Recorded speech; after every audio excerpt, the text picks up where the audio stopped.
dalam beberapa kesempatan karena saya menilai, saya mengawati Presiden Jokowi memang sudah memenuhi kriteria pemakzulan presiden. Waktu ada wacana terkait penundaan pemilu maupun masa jabatan presiden yang ketiga, itu saya mengatakan ini melanggar konstitusi. Dan kalau presiden kemudian terbukti ikut langsung atau tidak langsung menginisiasi itu, maka itu termasuk pengkhianatan terhadap negara. Mengkhianati negara dalam pasal 169 dijelaskan, yaitu adalah sederhananya ada beberapa kriteria, misalnya double agent, menjadi intelijen negara lain maupun negara Indonesia, Spionase ya. iya spionase, dan kalimat terakhir, melanggar undang-undang dasar. Oke. Nah, melanggar undang-undang dasar itu masuk definisi pengkhianatan terhadap negara. Kenapa tadi menunda pemilu sama masa jabatan 3 periode itu masuk pengkhianatan terhadap negara? Karena melanggar undang-undang dasar.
Jadi Bung Denny, saya tertarik ya untuk bicara mengenai ada dua hal yang membuat saya tertarik. Pertama tadi kita baru diskusi dan mendengar presentasi atau materi Anda kan. Dan yang kedua saya tertarik dengan tulisan Anda di media Indonesia ya, Oh ya. Bung Denny. Yang ketiga ada rencana untuk melakukan judicial review terhadap Perpu Ciptaker. Ya. Jadi diwakili oleh Denny Indrayana ya. Insya Allah, integrity. Integrity Law Firm. Ya. Nah, Sobat Era sekalian, tadi dalam pembicaraan tuh banyak menyinggung soal yang ngeri-ngeri sedap, soal pemakzulan. Ya. Karena saya tahu Bung Denny ahli hukum tata negara, kok bisa Undang-Undang Ciptaker lalu kaitannya dengan pemakzulan. Walaupun saya sudah sering mendengar juga, karena Pak Jimli juga yang biasanya sangat sopan, sangat soft, bicara wah ini adalah sombong, apa dia bilang. Ya. Silakan Bung Denny. Iya, jadi bicara pemakzulan atau ini salah satu terjemahan untuk impeachment ya. Itu sebenarnya bukan kali ini saja, Bang. Saya sudah bicara ini dalam beberapa kesempatan karena saya menilai, saya mengawati Presiden Jokowi memang sudah memenuhi kriteria pemakzulan presiden. Wah ini ngeri-ngeri sedap ini. Oke, memenuhi kriteria. Ya, Kita ya. tahu bahwa biar pemirsa penasaran kan, kita tahu bahwa kriteria pemakzulan itu ada melakukan pelanggaran hukum atau tindak pidana berat ya, Betul. seperti suap, korupsi, Betul. dan tindak pidana berat lainnya, Ya, atau perbuatan tercela, betul. atau tidak lagi memenuhi syarat, Betul, termasuk betul. pengkhianatan pelanggaran hukum berat. Betul, Nah betul. dari 3 saf itu, Ya. masuk kemana ini Bang? Iya, jadi kita satu langkah mundur. Waktu ada wacana terkait penundaan pemilu maupun masa jabatan presiden yang ketiga, itu saya mengatakan ini melanggar konstitusi.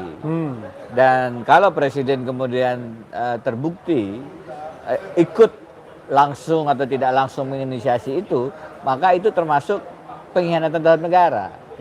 Luar biasa kan? Iya. Klausul of impeachment berarti masuk. Masuk. Nah, sama dengan Perpu, kita pindah ke Perpu ya. Jadi ini bukan. Oke, jangan Perpu dulu. Ini Oh ya, dijelaskan. ini dulu pernyataan Iya. negara. Iya. Karena sebenarnya sama logikanya. Jadi dalam Undang-Undang Pilpres dulu, Iya. Undang-Undang Pemilihan Presiden yang sekarang sudah menjadi bagian dalam Undang-Undang Pemilu, ada pasal 169 yang bicara tentang syarat-syarat menjadi pasangan calon presiden dan wakil presiden. Oke. Nah, kenapa justru bicara tentang syarat? Karena dalam syarat inilah dalam penjelasannya kemudian dijelaskan, didefinisikan apa itu mengkhianati negara, apa itu perbuatan tercela, korupsi dan seterusnya. Karena kita tahu dalam Undang-Undang Dasar kan pasal 7 Pasal 7, ya. ya, pasal 7A B C-nya lupa. Pasal 7A dan B. Ya, itu ada impeachment article yang Iya. tadi Abang sebut Iya. tadi. Nah, salah satunya pengkhianatan terhadap negara. Nah, pengkhianatan terhadap negara itu dijadikan syarat untuk Iya. menjadi presiden. Iya. Mengkhianati negara dalam pasal 169 dijelaskan, yaitu adalah sederhananya ada beberapa kriteria, misalnya double agent, Iya. jadi menjadi intelijen negara lain maupun negara Indonesia. Spionase ya. Iya, spionase. Dan kalimat terakhir, melanggar undang-undang dasar. Oke. Nah, melanggar undang-undang dasar itu masuk definisi pengkhianatan terhadap negara. Nah, kenapa tadi menunda pemilu sama masa jabatan 3 periode itu masuk pengkhianatan terhadap negara? Karena melanggar undang-undang dasar. Oke. Gitu. Nah, Melanggar undang-undang dasarnya bisa dijelaskan karena kan Pak Jokowi bilang, "Loh, saya taat pada konstitusi. Tapi kalau konstitusinya berubah ya saya taat juga." Nah, itu kan minta maaf, itu Iya. kan bahasa ngakal-ngakali juga, Oke.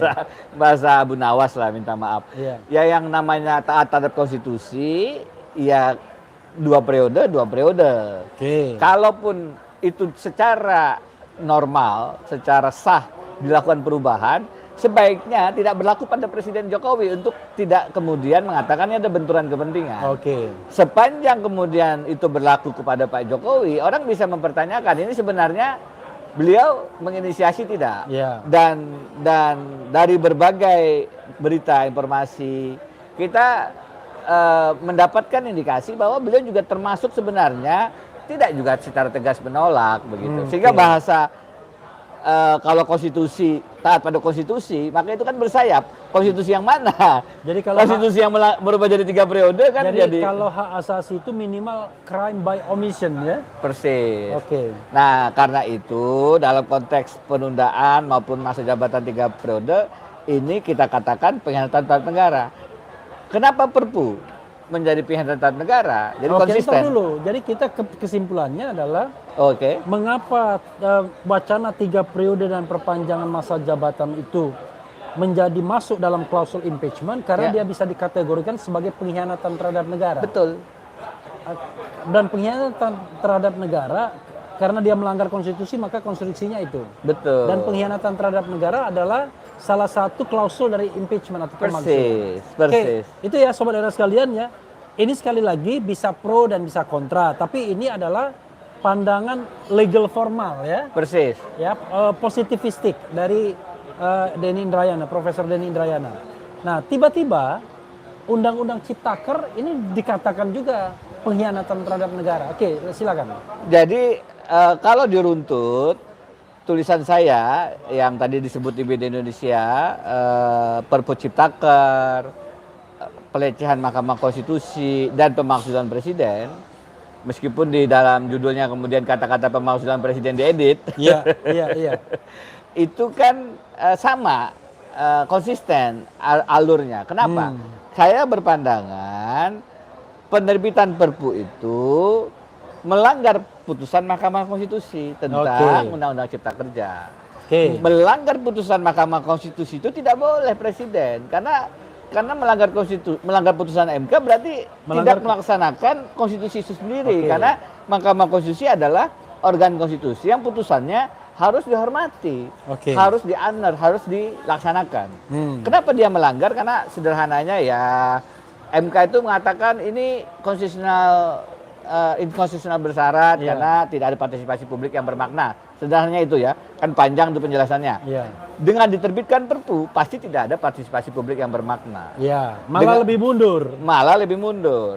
Dan itu apalagi yang dilanggar bisa panjang penjelasan. Tapi intinya adalah penerbitan Perpu itu adalah pelanggaran putusan MK. Tidak melaksanakan putusan MK. Dengan tidak melaksanakan putusan MK, berarti melanggar konstitusi. melanggar konstitusi. Melanggar konstitusi, mengkhianati negara. Melanggar konstitusi berdasarkan Undang-Undang Pemilu, penjelasan pasal 169 tadi, masuk definisi mengkhianati negara. Mengkhianati negara masuk klausul of impeachment. Masuk ke dalam proses pemakzulan presiden. Oke. Karena itu salah satu impeachment articles di luar Oke. apa tadi penyuapan, kejahatan tingkat tinggi lainnya, korupsi dan seterusnya. Pengkhianatan terhadap negara. Kenapa saya tidak memasukkan perbuatan tercela? Ada Ya. teman-teman bilang, ini perbuatan tercela Mas Denny. Iya. Kalau debat teori bisa jadi. Tapi dalam undang-undang Pilpres yang kemudian diadopsi menjadi undang pemilu tadi, masih dalam pasal yang sama, pasal 169, perbuatan tercela itu didefinisikan adalah melanggar norma sosial dan norma agama. Oke. Nah, padahal di situ juga diberikan contohnya ada 4, yaitu judi, mabuk-mabukan, menggunakan narkoba dan zina. Oke. Nah, 4 ini kan sangat limitatif Itu gitu. contoh kasus ya, contoh ya. Itu contoh yang ada dalam penjelasan. Tadi tidak limitatif tadi. Contohnya disebut 4 itu, Iya, contohnya. tapi tidak limitatif. Iya. Tapi kan kelihatan bahwa ini tidak mengarah ke misalnya pelanggaran undang-undang dasar. Iya, melanggar Lebih ke norma- arah norma agama dan kesusila. sosial. Ya, Contohnya 4 itu. Oke. Sehingga saya mengatakan dengan ya paham saya argumentasi yang mengatakan ini misdemeanor atau bahasa terjemahannya perbuatan tercela. Iya. Tapi undang-undang pemilu kita paling tidak dalam pasal 169-nya mengatakan lebih ke melanggar susila dan agama yang 4 tadi. Judi, mabuk-mabukan, narkoba dan zina. Oke, makanya Anda memasukkannya sebagai pengkhianatan terhadap negara. Masuk ke pengkhianatan terhadap negara. Walaupun bahasanya ngeri-ngeri sedap juga ya. Pada saat saya mengirimkan tulisan ini ke media nasional, Iya. beberapa terkejut. Kita terhenyak, bahasanya terhenyak. Kita Iya. terhenyak Mas Denny. Kok pengkhianatan terhadap negara? Saya bilang begini, ini adalah definisi dalam undang-undang pemilu. Hukum positif. Hukum positif mengatakan melanggar undang-undang dasar itu pengkhianatan terhadap negara. Demikian pendapat saya pada saat melihat penundaan pemilu. Demikian pendapat saya pada saat ada periode ketiga presiden. Demikian pula pendapat saya pada saat putusan MK tidak dihormati. Sama-sama melanggar undang-undang dasar berarti adalah pengkhianatan terhadap Tentu negara. pelanggaran yang reasonable ya, yang memang disengaja dan presiden sebenarnya bisa untuk tidak melakukan pelanggaran itu kan? Sayangnya dalam periode kedua Presiden Jokowi ini, beliau menurut pandangan saya dalam beberapa kebijakan politiknya itu memang melanggar undang-undang dasar. Oke. Termasuk penerbitan Perpu Ciptaker ini yang besok akan kita uji ke Mahkamah Konstitusi bersama beberapa teman-teman serikat dan federasi buruh. I see. Ya. Tapi sekali lagi pelanggaran konstitusi ini bisa dikategorikan sebagai pelanggaran konstitusi karena secara rasional, reasonable, Presiden Jokowi sesungguhnya bisa menghindarinya kan? Iya dong. Kan Karena sebenarnya ada juga kan klausul misalnya fakir miskin dan anak-anak terlantar dipelihara negara kan oh tidak iya, absolut kan? iya betul. Ini Gitu. kan presiden memilih Iya. menerbitkan Perpu, padahal proses legislasinya diberi waktu 2 tahun dan itu bisa dengan legislasi Oke, artinya normal. perbuatan itu bisa dia hindari ya Persis. untuk tidak melakukan. Sebagaimana beliau bisa menghindar menolak penundaan pemilu, menolak tiga periode Oke. jabatan presiden. Itu tidak sulit bagi beliau sebenarnya kan. Nah ini jelas ya argumentasinya sobat Ya. era sekalian